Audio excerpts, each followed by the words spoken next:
আসসালামু আলাইকুম দর্শক, এটা হলো একটা থাই ব্যানানা ম্যাঙ্গো।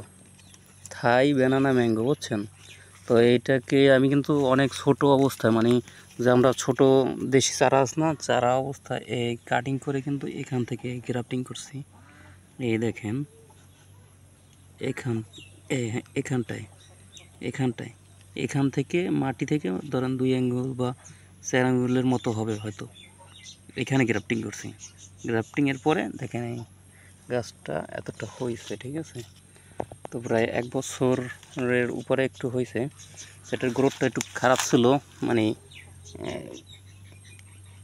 গাছটার এখানে রোগ আক্রান্ত হয়েছিল, এর জন্য গাছটা একটু ছোট আছে, ঠিক আছে?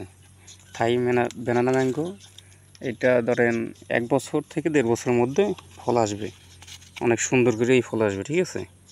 তো দেখতে পাচ্ছেন যে কত সহজে এবং সুন্দর একটা গাছ তৈরি করা যায়। এগুলো কিন্তু টপে, ছাদে, যে কোনো জায়গায় আপনারা চাইলে লাগাইতে পারেন, ঠিক আছে?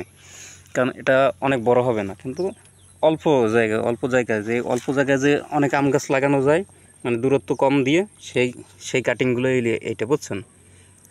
এটা হলো গ্রাফটিং। এই ছোটো চারায় যে গ্রাফটিংগুলো করা হয়, সেই গ্রাফটিংগুলো এটা হলো একটা থাই ব্যানানা ম্যাঙ্গো। আপনার মনে হয় অনেকেই চেনেন, আবার অনেকে হয়তো চেনেন না। দেখলে আসলে নেটে সার্চ দিলে আপনারা দেখতে পারবেন যে থাই ব্যানানা ম্যাঙ্গোগুলো কীরকম দেখতে, ঠিক আছে?